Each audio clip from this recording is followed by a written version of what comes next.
Welcome to the Pratama Vinyasa Krama 108 Asana sequence of Nityananda Yoga.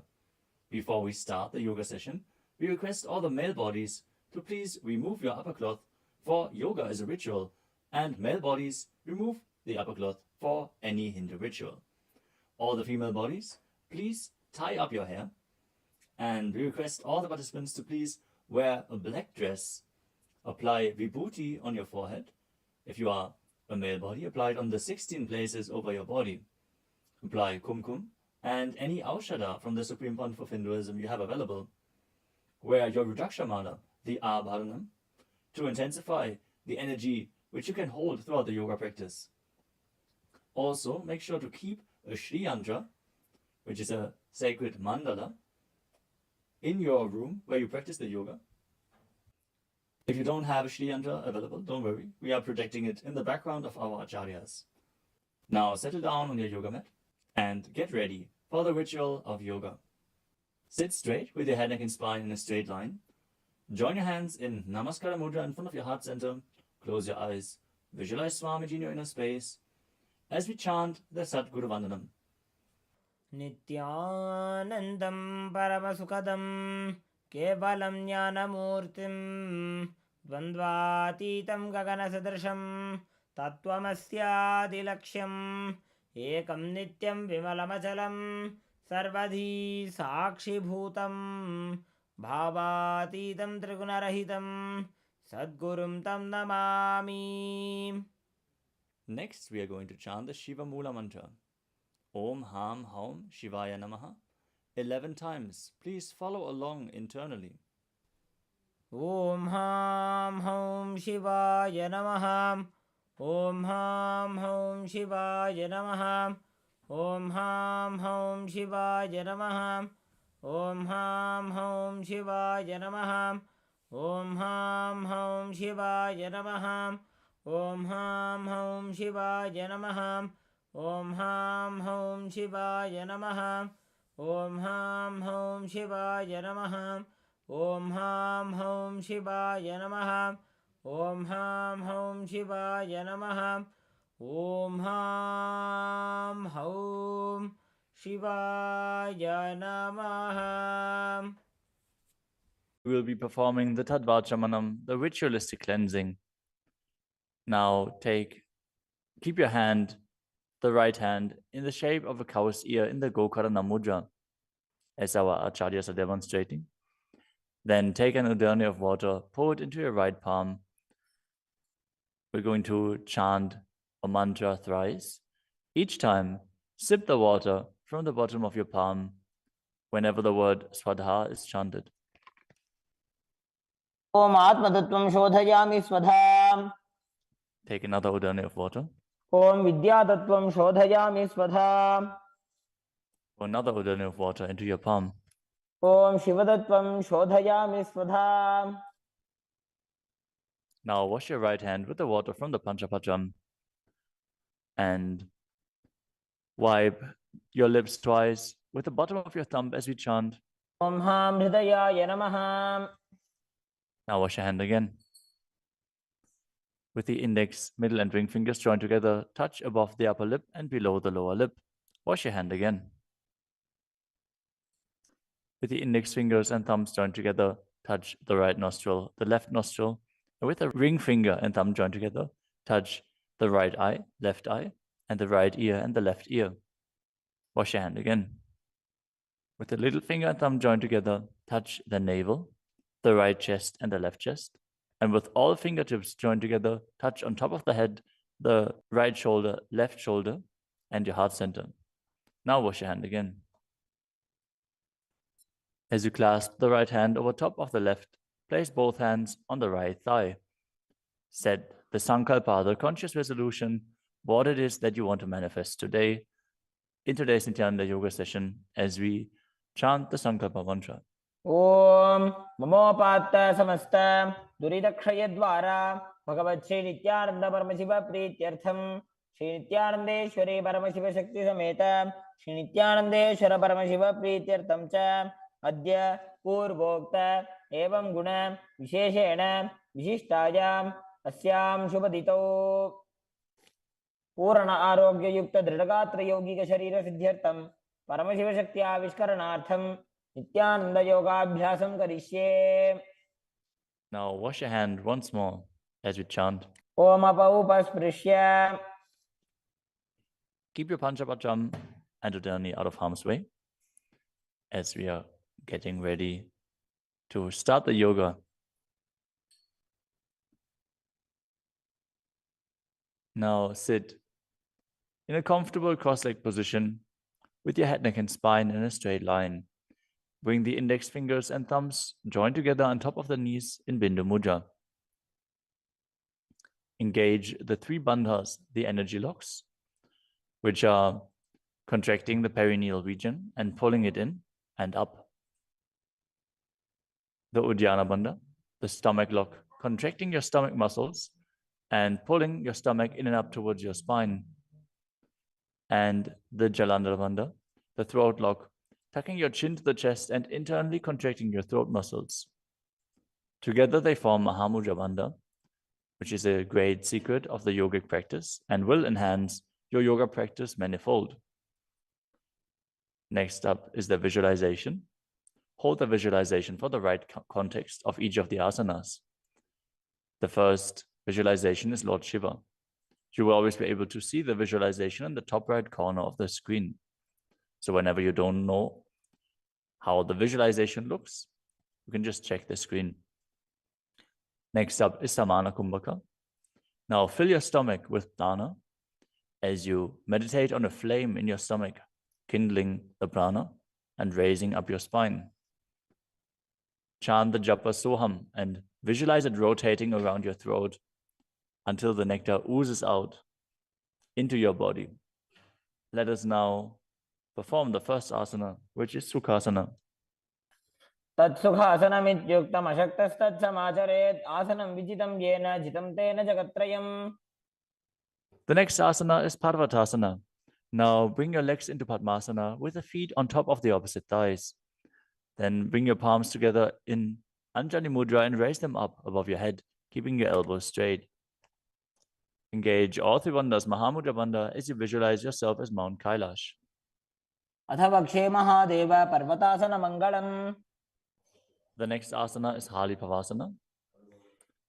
Now bring the soles of your feet together in front of your body and hold the left hand by the right behind your back.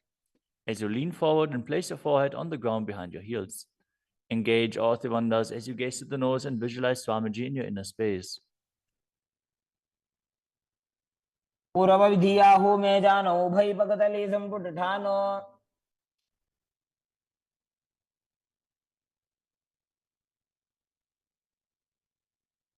The next asana is Nagi Pavasana. Now keep the soles of your feet together and stretch your hands out in front of the feet, cupping your palms, placing them down on the ground as you place your forehead on the ground behind your heels. Engage all three bandhas and gaze to the tip of your nose, visualizing yourself as a snake. पूर्वविधिपर्यागाने नीचौ वेकहुनि फनास्यो लगाई.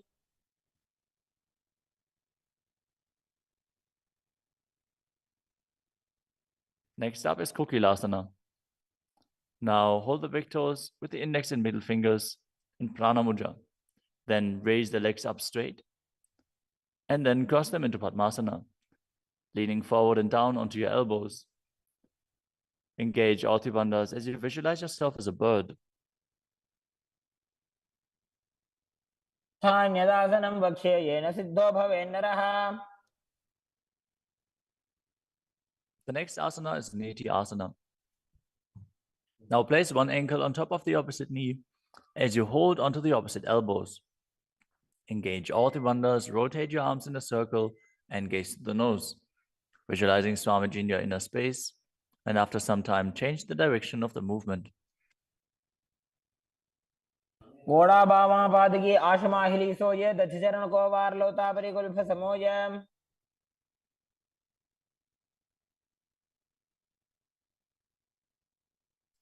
The next asana is Gajasana. Now press your hands onto the ground, lifting your hips up high. Lower your head, then your chest, scooping the body forward and down again and again as you visualize yourself as an elephant. And perform Uddiyana Bandha the stomach lock, and Mula Bandha, the root lock, as you do so. युग्जं पादाग्रे भूमौ कृत्वा लम्बी भूया मस्तकाग्रे निधाय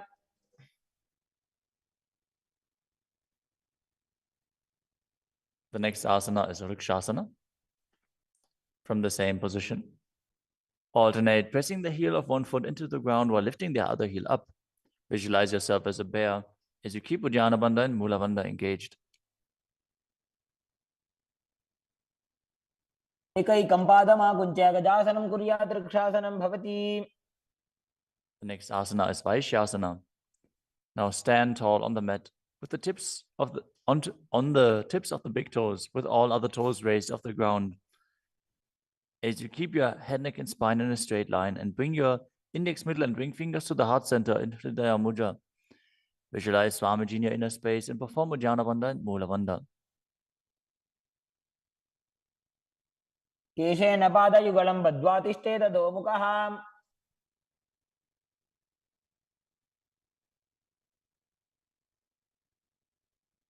Next up is the Urdhva Janukarana. Stand with your heels touching, toes facing outwards at a 45-degree angle, and the knees bent in Adimandi. Now, bring both hands to the chest with the elbows parallel to the ground. Then lift one knee up towards the center of your body, followed along with the respective hand as you make circular motions on both sides again and again.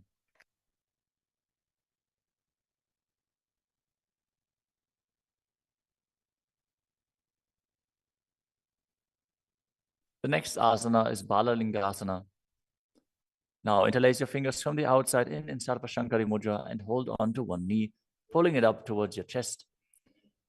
Keep your head, neck, and spine in a straight line and visualize yourself holding a baby as you engage all three bandhas, Mahamudra Bandha.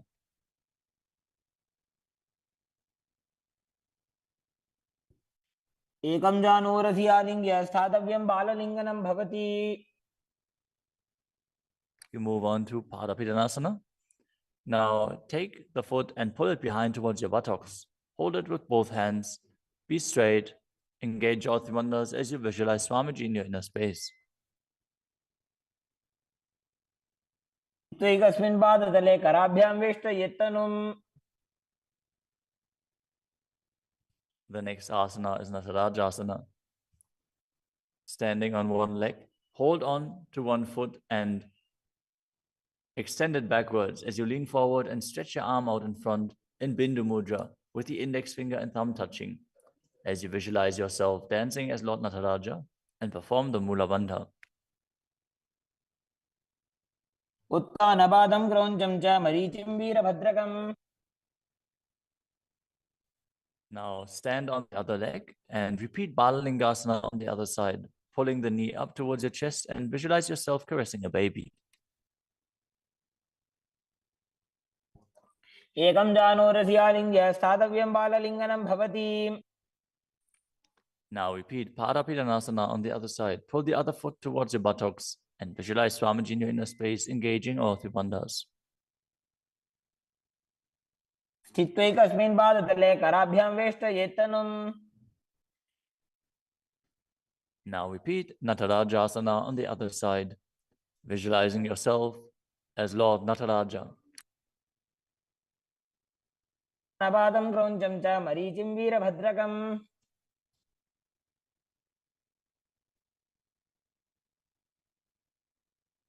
Next up is the Ardha Rechita Karana. From Adimandi position, bring the right foot behind the other with the toes down and the heel up. Keep the left hand at the chest and swing the right arm back and forth, gracefully moving the fingers one by one. Now keep the right hand over top of the nose, uncross your ankles, and repeat the movement on the other side.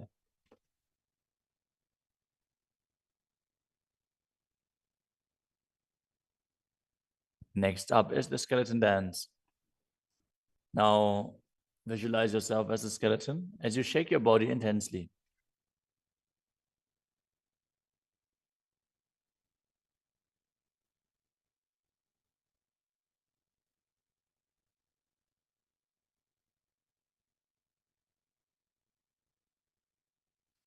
We move on to Karana.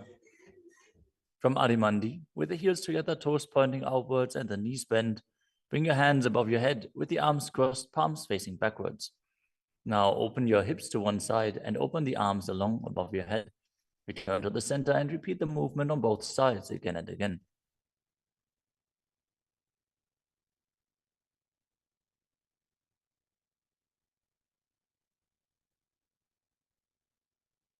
The next asana is Tadasana. Now stand tall on the tips of the big toes as you raise your hands up above your head, beside your ears. Engage all three bandhas. Visualize yourself as a palm tree as you internally chant the new japa Shivoham. महामुद्राबद्ध कोनो ताड़ासन विभेदकान. Next up is Uttanasana. From a standing position, lean forward and down, bringing your hands flat to the ground. Take precaution in the case that you are a pregnant woman. For pregnant women, shouldn't perform any of the forward bends. Now engage all three bandhas and bring your forehead towards the knees as you visualize Swamiji in your inner space.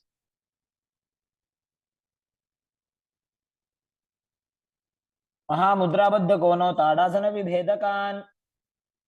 The next asana is Tadakshvasana, the plank position.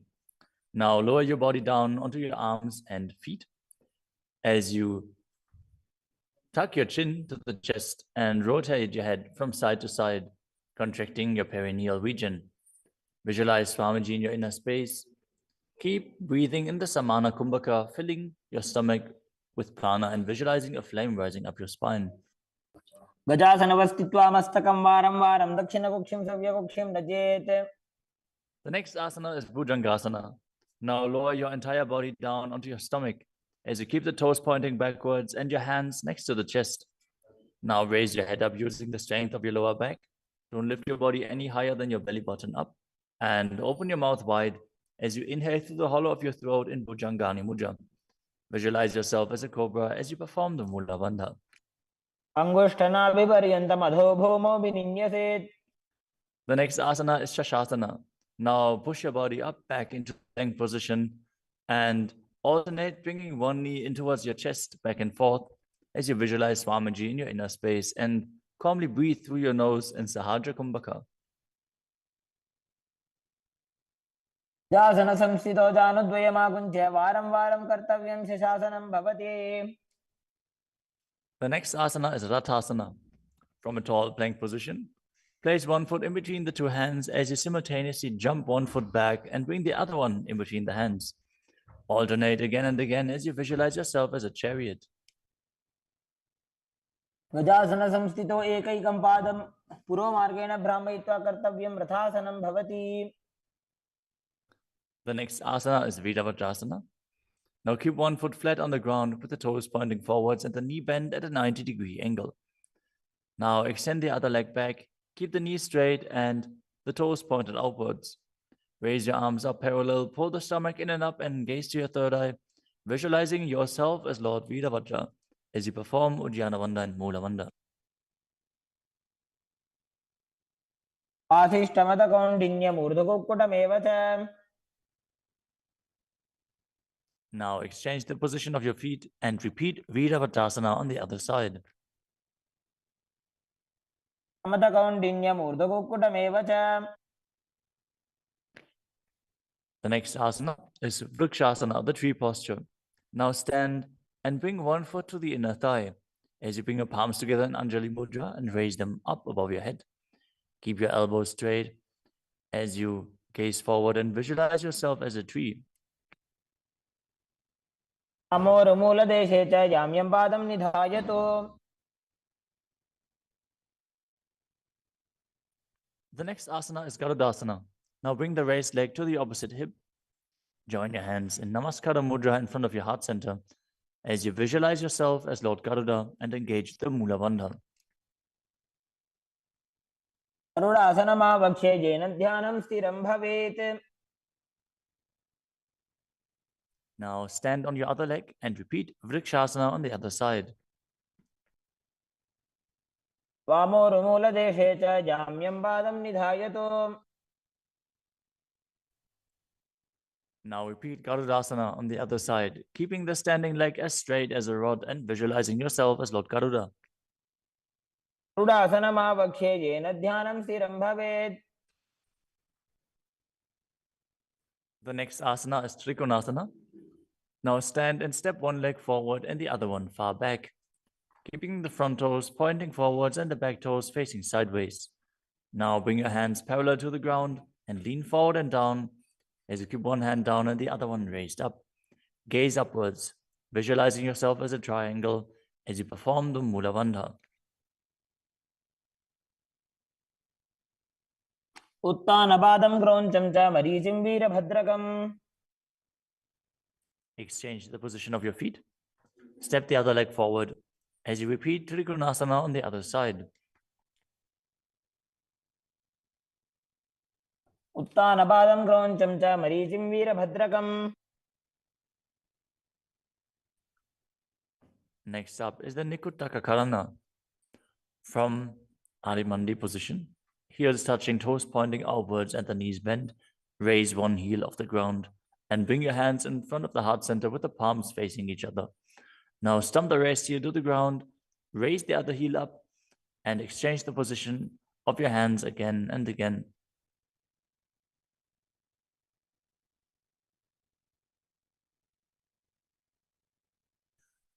The next asana is Angushtasana. Now lower your body down onto the tips of your toes, placing the perineum on the back of your heels. Raise your knees off the ground and keep them together as you join your palms in front of your heart center in Namaskara Mudra. Visualize Swamiji in your inner space as you breathe in Brahmari Kumbhaka, buzzing like a bee on the inhalation and exhalation as you perform the Mula Bandha and internally chant the new japa Sadashivoham. बन्धासनमित्याहुः गोरक्षासनमेव च। The next asana is Saurasana. From the tips of the toes, extend one leg straight out with the heel down and the toes up. Keep your fingers down on the ground by the sides with the palms facing forward in Vara Mudra. Visualize Swamiji in your inner space as you perform the Mula Bandha. प्रसार्य एकं पादतलं संस्थाप्य त्वेकपादकम्। The next asana is Vidunanasana. Now, from Saurasana, lean forward and hold on to the big toe in Prana Mudra. As you hold the back heel with the other hand, balance. Visualize Swamiji in your inner space and perform the Mula Bandha. गुल्फस्थितो पादमेकं प्रसार्य तत्पादाग्रं संस्पृश्य तत्करेण। Now exchange the position of your feet. Stretch the other leg forward as you repeat Saurasana on the other side. प्रसार्य एकं पादतलं संस्थाप्य त्वेकपादकम्। Now again, lean forward and down, holding on to the front foot and the back heel. Repeating Vidunanasana on the other side. स्थितो पादमेकं प्रसार्य तत्पादाग्रं संस्पृश्य तत्करेण। The next asana is Brahmajarankushasana. As you keep the toes on the ground and the perineum placed on top of the heels, which are raised off the ground, keep a gap between your legs and place the back of your hands on top of the respective knees. Contract the perineal region and tuck your chin to the chest as you gaze in between the two hands in Shambhavi Mudra, with eyes opened wide, unblinking, actually gazing within. As you visualize Swamiji within and perform the Jalandhara Bandha and Mula Bandha.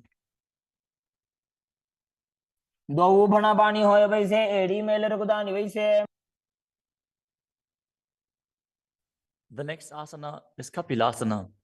Now drop your knees to the ground with the toes tucked behind, sitting your perineum on the heels. As you keep your hands on top of the respective thighs and pull your stomach in and up, contract the perineal region, gaze to the tip of the nose and visualize yourself as sage Kapila Muni. उभय पगदली समटारावे तिनकी Mahuli core मिलावे।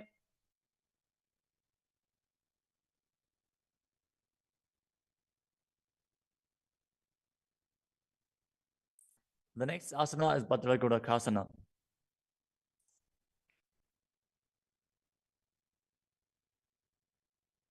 Maintain the same position as you shift your gaze up to the third eye.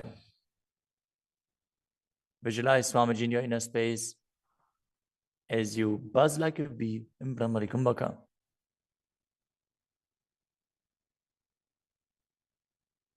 दो भूपकदली संपुट करे कौरवारली भूपरि धरे.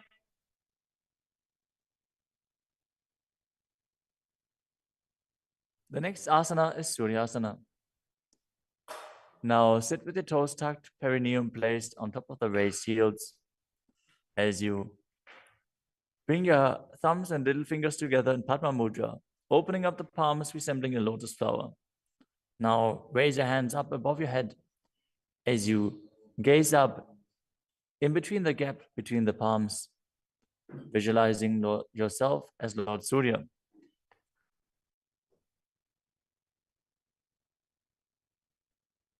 AD दो गुदातरी आने फना पानी बैठक अब निठाने. The next asana is Mandukasana. Now sit with the toes flat, perineum on the heels. As you keep your hands on top of the knees, lift the tongue up against the roof of your mouth. As you catch the nectar of immortality dripping from the Sahasrara chakra with your frog tongue, as you visualize yourself as a frog in Manduki Mudra.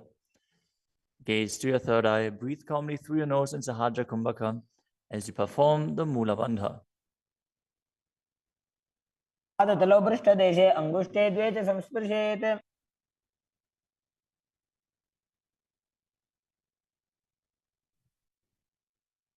The next asana is Uttana Mandukasana. Maintain the same sitting posture, but bring your hands behind your back, holding onto the opposite shoulders.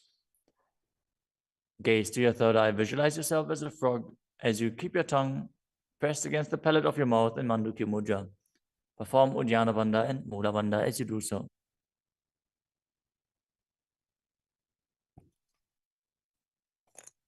मंडूकासन मध्यस्थं कुर्पराभ्यां धृतं शिरः. The next asana is Simhasana. Now cross your ankles and sit on your feet. As you keep the knees wide, fingers spread on top of the knees, open your mouth wide, stick out your tongue and exhale forcefully as you gaze at the tip of your nose and visualize yourself as a lion.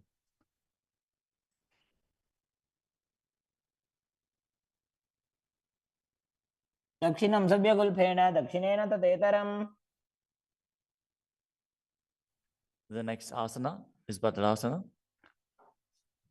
Now sit with your heels under the perineum, the knees open wide, then cross your hands behind your back and hold onto the big toes in Prana Mudra. As you gaze at the tip of your nose, visualize Swamiji in your inner space and return to buzzing like a bee in Brahmari Kumbhaka. गुल्फौ च वृषणस्याधो व्युत्क्रमेण समाहितः. The next asana is Kakapusandi Asana. Now squat and keep the feet flat on the ground as you keep your knees opened wide and bring your arms in and around the raised knees. Interlace your fingers behind your back if you can. As you visualize yourself as a crow and gaze to the tip of your nose as you engage the Mula Bandha.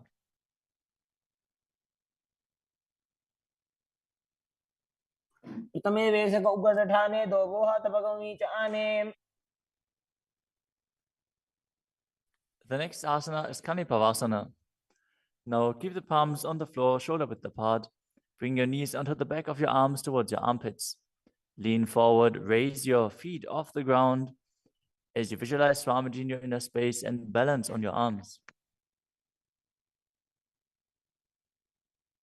को गुण आशी दुष्टता होई तो आछी होई. The next asana is Kapali Asana.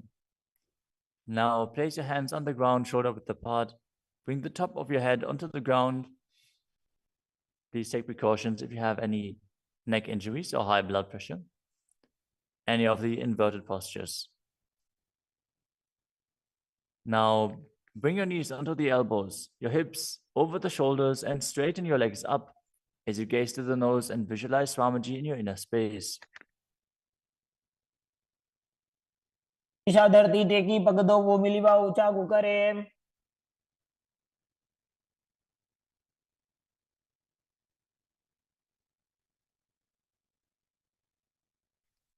The next asana is Parashvamayurasana. Now squat on the toes with the legs together, twist your body and place both hands to the side as you align your elbows with the knee and hip and lean onto your arms, balance, extending your legs to the side. Gaze to your third eye as you visualize yourself as a peacock and exhale fully in Rechaka Kumbhaka as you hold your breath in the exhaled state. Perform the Mula Bandha as you do so. मयूरं दंडवत् कुर्यान् मायूरं दंड नामकम्। Now, twist your body in the other direction and repeat Parashvamayurasana on the other side. मयूरं दंडवत् कुर्यान् मायूरं दंड नामकम्। The next asana is Bhairaganathasana. Now place both hands on the ground, shoulder width apart. Stretch your legs back straight into Tadakshvasana, the plank position. As you step one foot outside the respective shoulder and bring it in between the two hands. Gaze to your third eye. Visualize yourself as Lord Kala Vaidava. As you breathe in your Rechaka Kumbhaka and perform the Mula Bandha. आसन की गुण पीती जागी। Now, step the front foot back and step the other foot outside the shoulder in between the hands. Gaze to your third eye in Shambhavi Mudra with the eyes open wide, unblinking, as you visualize yourself as Lord Kala Bhairava.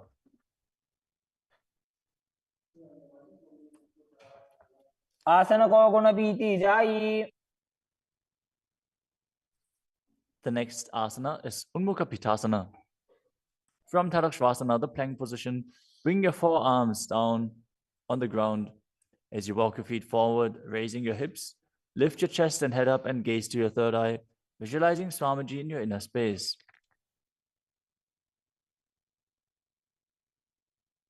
भून्यस्थो जानुनि हस्तौ चतुष्पदम वाङ्मुखम्।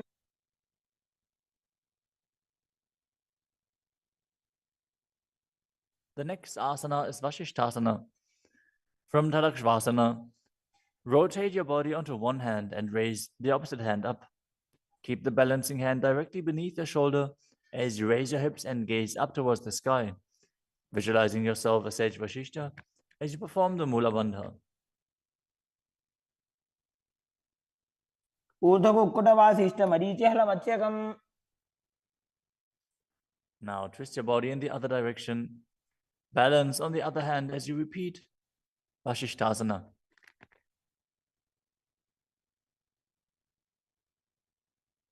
ऊर्ध्वकुक्कुटवासिष्ठ मरीचिहलमत्स्यकम्। Now come to a seated position and extend your legs out in front with the heel down and the toes pointing up. Now bring your hands under the buttocks with the palms facing up. Keep your spine straight, elbows close to your body. Tuck your chin to the chest. Contract the perineal region. As you gaze to the nose, visualize yourself as Lord Hanuman and internally chant the new japa Paramashivoham.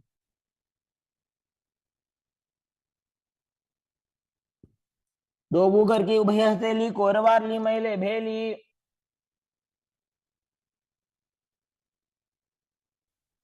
Next up is Paschimottanasana. Now visualize Swamiji in your inner space as you lean forward and down, holding onto the big toes in Prana Mudra. Perform Mahamudra Bandha, all three bandhas engaged, and exhale all the air from your lungs in Rechaka Kumbhaka. जानो बरिला लाटंतो पश्चिमं दानमुच्यते। The next asana is Ugrasana. With your legs straight, interlace your fingers behind your neck. Lean your chest forward and down, bringing your head to the knees by the strength of your core. Engage all three bandhas as you visualize Kali in your inner space. शुभानिभ्यां दृढं धृत्वा जानो परिशिरोऽन्यसेत्। The next asana is asana. Now, sit with the legs extended, bring one heel to the groin with the knee raised, and reach your arm in and around the raised knee as you clasp your hands behind your back. Bring your chest to the thighs, head to the knee, and visualize yourself as Sage Marichi. उत्तानपादं क्रौञ्चं च मरीचिं वीरभद्रकम्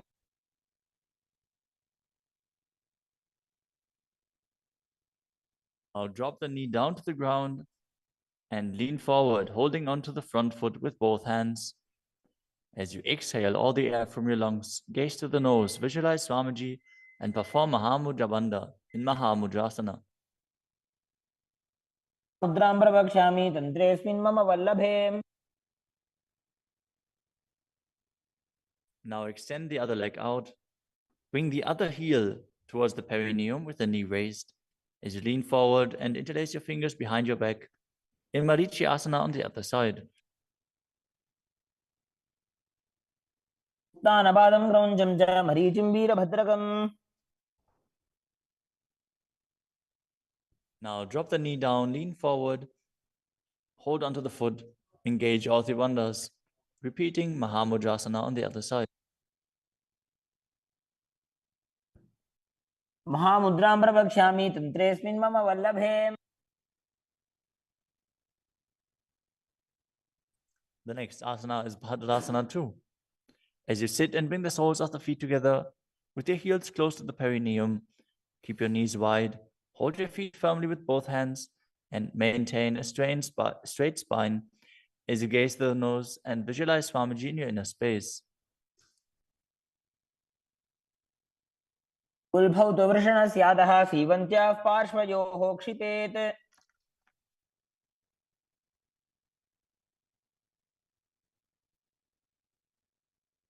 The next asana is Gvalipavasana. From Bhadrasana, extend your feet away from your body. Keep the toes together, heels apart, knees wide open.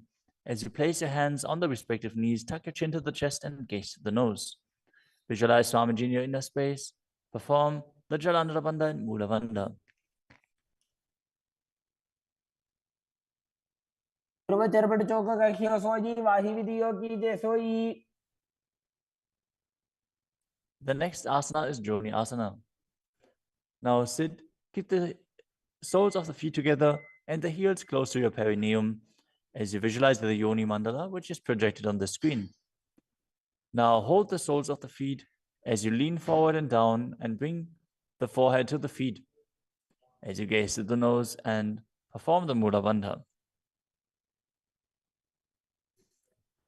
दोगो बगतली संपुट करे एड़ी मेड़ के ढिंग धरे.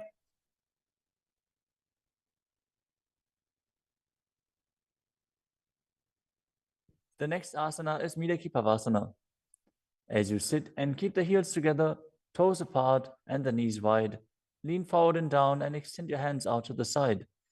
Keep the palms facing down on the ground to the sides as you bring your forehead to the ground behind your heels. Gaze to your nose, visualize Swamiji and perform the Mula Bandha. पूर्व विधि परिपक्धली संपुट शोल एड़ी मिली राशे. Next up is Siddha Samadhi Asana. Now sit and keep the toes together, heels apart. As you bring your arms below the shins, extend them out to the sides and keep the palms facing up. Bring your forehead to the ground above your feet as you bring your toes near your throat if you can. Gaze to the tip of your nose, visualize Lord Surya in your inner space and perform the Mula Bandha. दोगो बगतली संपुट करे शोले मेड़ आगा में धरे. Next up is Chinaki Pavasana. Now sit and keep the heels together, toes apart, as you hold the feet and open them up like a book, bringing the backs of your hands onto the ground and the elbows pressing down on the thighs. Gaze to the nose and visualize Swamiji in your inner space. दो बगा की एड़ी धरती मगिवा मेड़ लगावे. The next asana is Chatapata Chukasana. Sit and bring the soles of the feet together with the heels at your perineum. Open the knees and place your hands on top of the knees as you gently press them down. Pull your stomach in and up, gaze to your third eye as you visualize Swamiji in your inner space. द्वौपकतली संपुटधारे आगाने करजार पसारे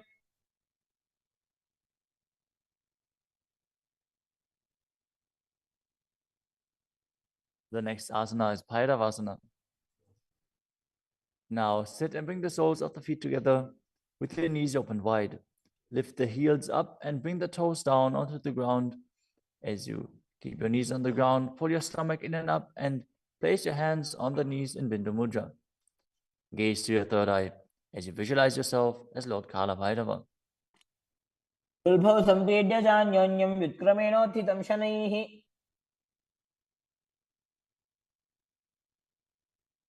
The next asana is Samanasana. Now sit with one heel at the perineum. Lift and hold the other foot, pulling the sole of the foot to your chest. Gaze to your third eye as you perform the Mula Bandha and visualize Swamiji in your inner space. समान आसनमावक्षे सिद्धमन्त्रादि साधनात्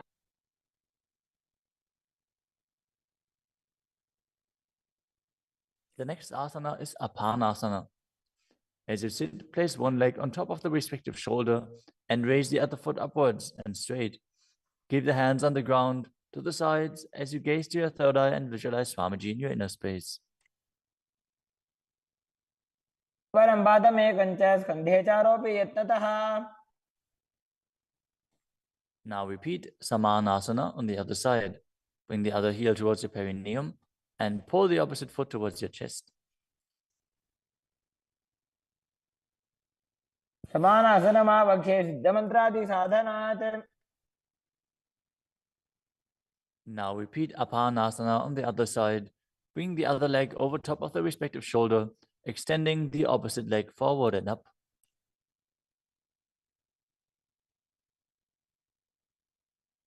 परं पादमेकं च स्कन्धे चारोपि यत्नतः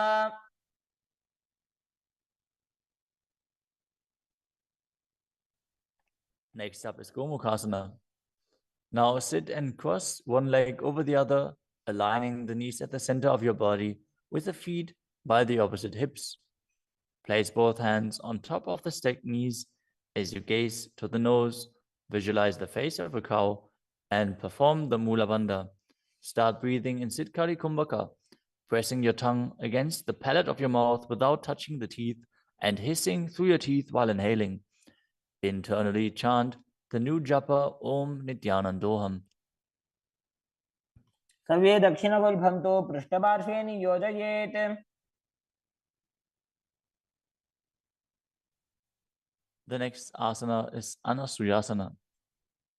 Now maintain the same posture. Hold on to the big toes of the feet in Prana Mudra as you gaze to the tip of your nose and visualize yourself as Rishika Anasuya. Engage Udyana Bandha and Mula Bandha. दक्षिण कोडो नीचो ठाने वावोता के ऊपर आने Maintain the same position. Interlace your fingers behind your back and lean forward and down as you bring your chin over the knees, the nose towards the ground, and visualize yourself as Rishika Anasuya in Anasuyasana too. जीमणा गोदा की संधि उपरिड़ा वागोड़ा की संधि The next asana is Garudasana too.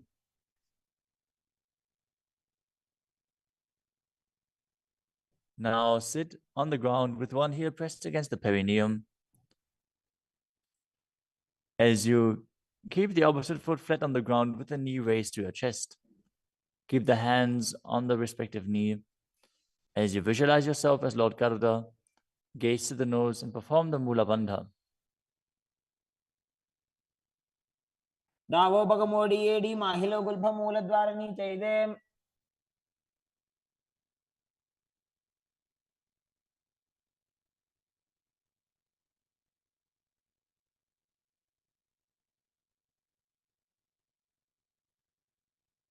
The next asana is Nadadasana.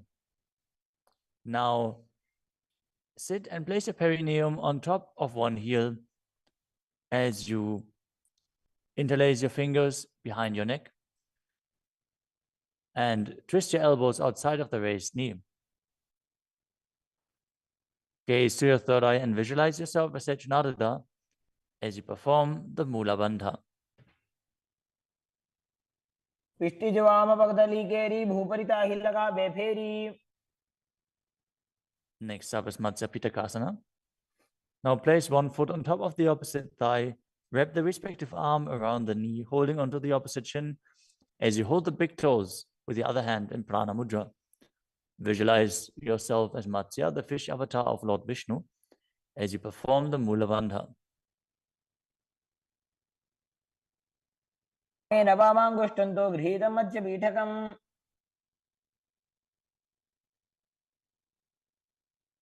Now slide your knees over top with the other knee on top, repeating the Gomukhasana position on the other side. Gaze to the nose and visualize the face of a cow as you keep hissing through your teeth without the tongue touching your teeth. In Siddhkari Kumbhaka.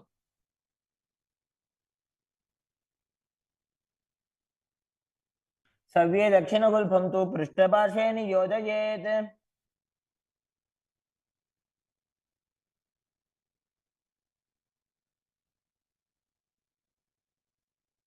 Next up is Anasuyasana on the other side. Hold onto the big toes as you visualize yourself as Rishika Anasuya.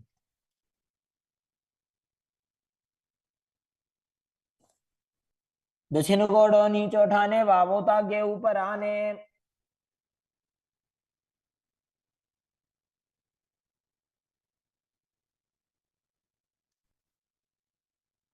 Now, from the same position, interlace your fingers behind your back and lean forward and down, chin over the knees, nose towards the ground in Anasuyasana too.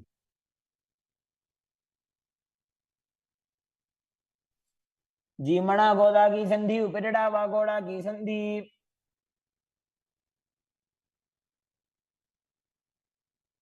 Now repeat Garudasana 2 on the other side, bringing the other heel towards the perineum, knee raised, hands on the knees, as you visualize yourself as Lord Garuda. डावो पगमोड़ी एड़ी माहिलो गुल्फमूल द्वार नीचे दे. Next up is Narudasana on the other side. Raise the perineum onto the heel, interlace your fingers behind your neck, and twist your elbows outside of the raised knee, visualizing yourself as Sage Naruda. पिष्टिज वाम पगदली केरी भूपरिता ही लगा बेफेरी.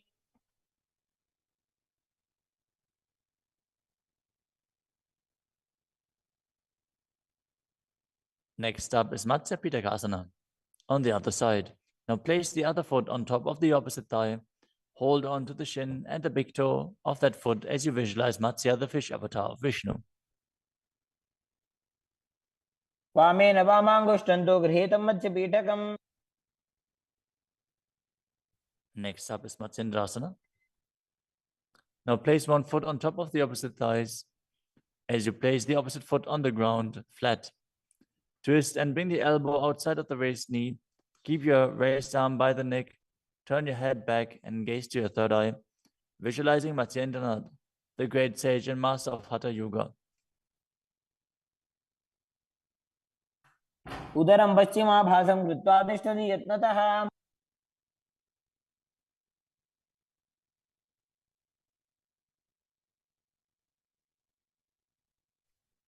The next asana is Kubhasana. From Matsyendrasana, twist and bring your elbow outside of the raised knee as you extend your hand down to the foot, keeping the opposite hand at the respective ear. Twist your body back. Gaze back and up towards your third eye, visualizing yourself as a camel.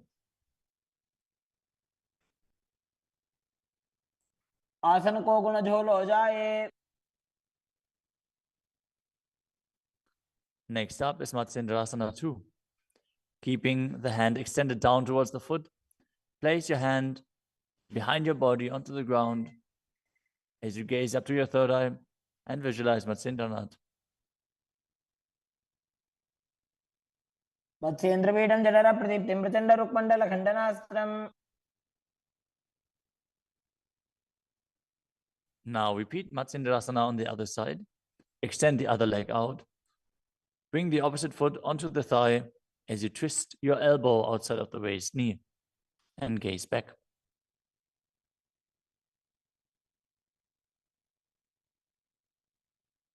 उदरं पश्चिमाभासं कृत्वा तिष्ठति यत्ततः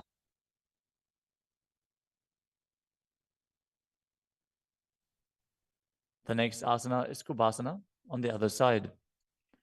Now hold on to the front big toe in Prana Mudra as you keep the other hand towards the respective ear, gazing back and up towards your third eye and visualizing yourself as a camel. आसन को गुण झोलो जाए. The hand to the ground behind you, twist your body even further as you visualize Matsyendranath in Matsendrasana too.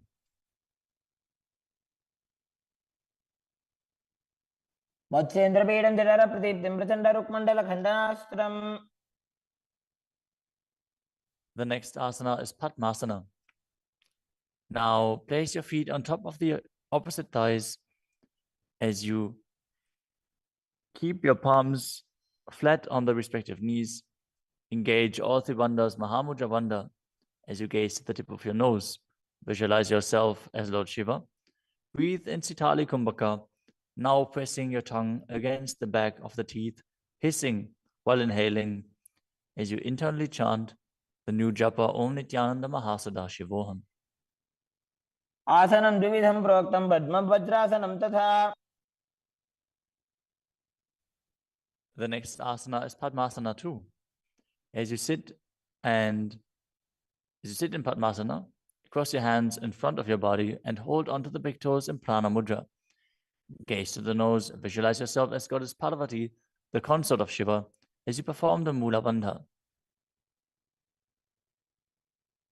अनुचरणं कृत्वा ऊरु संस्थो यत्नतः. The next asana is Kukutasana. Now sitting in Padmasana, place your hands on the ground between the two thighs as you lift your body up off the ground. Visualize yourself as a rooster as you breathe calmly in Sahajra Kumbhaka and perform the Mula Bandha. पद्मासनं सुसंस्थाप्य नान्बोरोरन्तरे करो.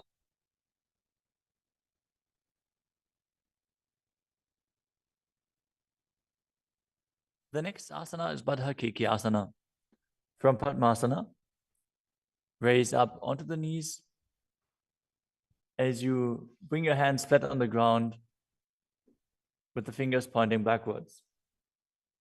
Keep the elbows together, press them against the navel, and then lean forward. Find balance and extend your knees up off the ground. Visualize Swamiji in your inner space as you perform the Mula Bandha.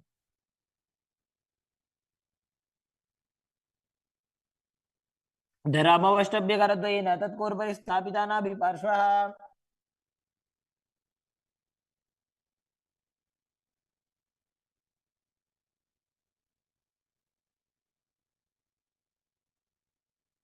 The next asana is Mayurasana. While on your knees, place your palms on the ground with the fingers pointing backwards. Keep your elbows at the navel, lean back, lean forward, find balance, and extend your legs up off the ground, visualizing yourself as a peacock as you perform the Sahajra Kumbhaka and engage the Mula Bandha.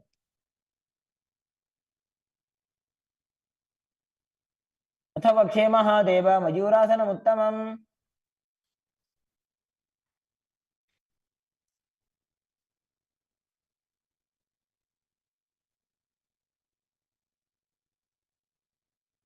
Next up is Makarasana. Lay down on your stomach with the feet pointing outwards and the forehead on the mat.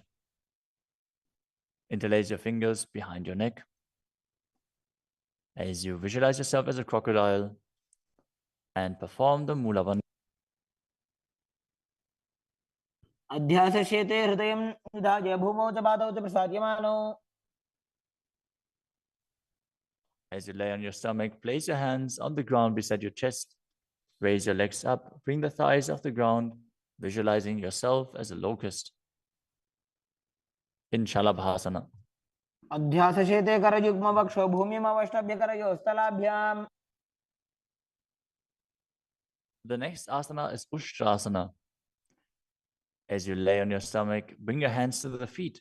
Pull the feet down towards the ground outside of your hips. As you visualize yourself as a camel and perform the Mula Bandha. अध्यासिषेते पदयुग्मव्यस्तं पृष्ठे निधायापि धृतं कराभ्याम्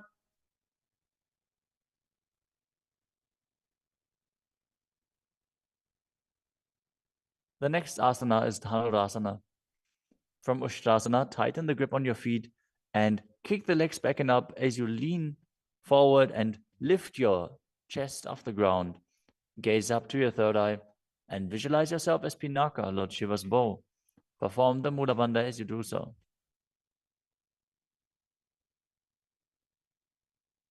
त्रिसार्यपादौ भुविदण्डरूपौ करौते पृष्ठे धृतपादयुग्मम्. The next asana is Bhagasana. Now come to a kneeling position with your feet flat on the ground, sitting in between the two heels. Place your hands on top of the knees. Visualize Swamiji in your inner space. Breathe calmly through your nose in Sahaja Kumbhaka. As you gaze to your third eye, contract the perineal region in Mula Bandha and internally chant Om Nityananda Paramashivoham. उल्टा मोड़ी पाओ तो वैसे बहुरो जगते करे कैसे. The next asana is Gohi Asana. From the kneeling position, place your elbows on the ground, shoulder width apart. As you interlace your fingers, bring your head towards the ground and hold it with your hands. Now raise your hips up. Walk your feet forward until your hips align with your shoulders. And then raise your legs up off the ground and pull the knees close to your chest. Try to touch your chin with the knees as you roll your body up in the inverted posture. Gaze to the nose and visualize Swamiji in your inner space. दो हाथ की कहुनी जोई पुनः कलाजी जाने दोई. Now, from Gohi Asana, extend your legs up straight into Shirshasana. Gaze to the nose and visualize Swamiji in your inner space as you perform the Mula Bandha. विपरीतं मण्डलं च द्विधैव विदितं हिनः. Gently lower your body down and come to a seated posture. Now sit with your hands behind your calves and stretch your legs up. Bring your forehead to the knees as you come to a vertical position with your legs. Visualize Swamiji in your inner space and perform the Bastika Kumbhaka, rapidly exhaling from your diaphragm, pushing the air out without inhaling, like the bellows of a blacksmith. We're going to perform Bastika Kumbhaka for the next few asanas, so keep your core engaged and rapidly breathe through your nose. दो हाथ पग बाहर आने घोड़ा तरे का घसीटा ने. The next asana is Parighasana. Now sit and extend your legs out and up at a 45-degree angle. Bring your hands behind. Hold the opposite shoulders as you keep the chest upright, legs straight, toes pointed. Gaze to your third eye as you visualize yourself as a mace.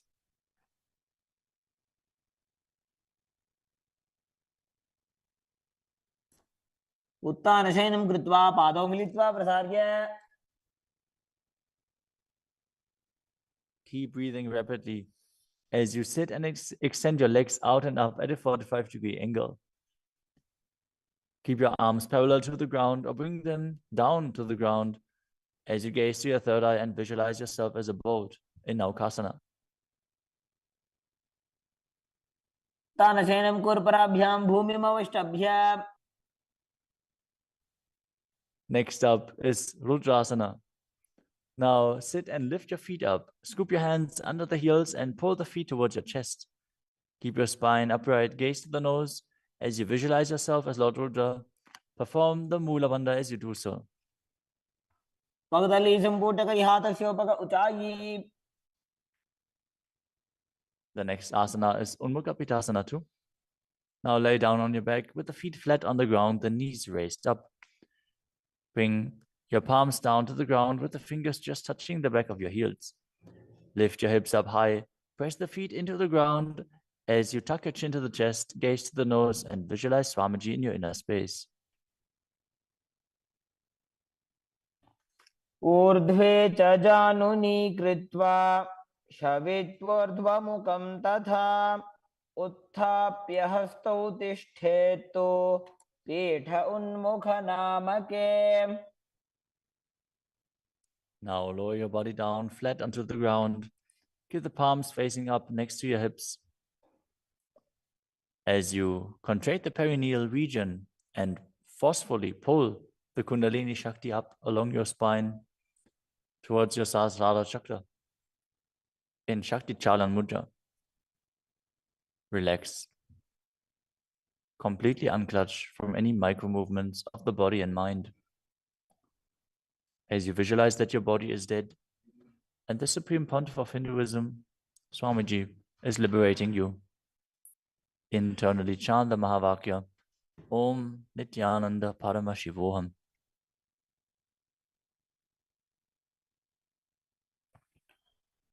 उत्तानं शववद्भूमौ शयनं तोषवासनं शवासनं श्रान्तिहरं चित्तविश्रान्तिकारकम्. ॐ नित्यानन्द परमशिवोऽहम् ॐ नित्यानन्द परमशिवोऽहम् ॐ नित्यानन्द परमशिवोऽहम् ॐ नित्यानन्द परमशिवोऽहम् ॐ नित्यानन्द परमशिवोऽहम् ॐ नित्यानन्द परमशिवोऽहम् ॐ नित्यानन्द परमशिवोऽहम् ॐ नित्यानन्द परमशिवोऽहम् ॐ नित्यानन्द परमशिवोऽहम् ॐ नित्यानन्द परमशिवोऽहम् ॐ नित्यानन्द परमशिवोऽहम् ॐ नित्यानन्द परमशिवोऽहम् ॐ नित्यानन्द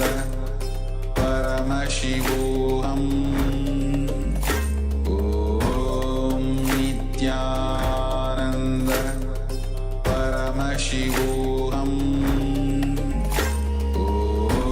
ॐ नित्यानन्द परमशिवोऽहम् ॐ नित्यानन्द परमशिवोऽहम् ॐ नित्यानन्द परमशिवोऽहम् ॐ नित्यानन्द परमशिवोऽहम् ॐ नित्यानन्द परमशिवोऽहम्. Now slowly return to your physical body. Start to wiggle your fingers and toes, your wrists and your ankles, your elbows and your knees.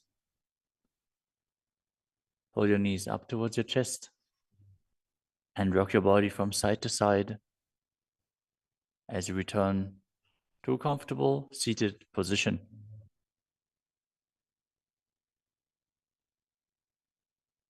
Congratulations, you completed the first 108 asanas of the sequence, which are the Pratama Vinyasa Krama.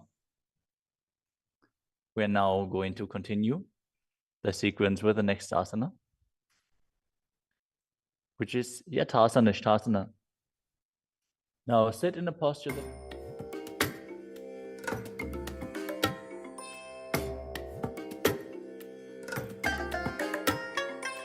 I bless you all.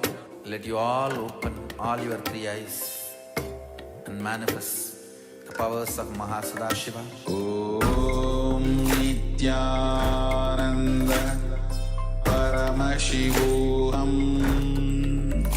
Om Nityananda Paramashivoham. Om Nityananda Paramashivoham. Om Nityananda Paramashivoham. Om Nityananda Paramashivoham. Om Nityananda Paramashivoham. Om Nityananda Paramashivoham. Om Nityananda Paramashivoham. Om Nityananda Paramashivoham. Om Nityananda Paramashivoham. Om Nityananda Paramashivoham. Om Nityananda Paramashivoham. Om Nityananda Paramashivoham.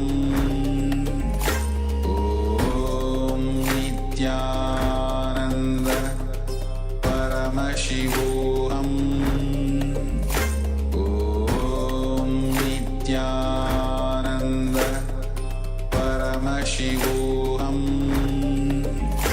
Om Nityananda Paramashivoham. Om Nityananda Paramashivoham.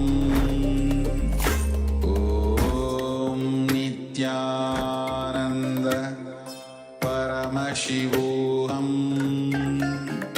Om Nityananda Paramashivoham. Om Nityananda Paramashivoham. Yes, Nityanandam.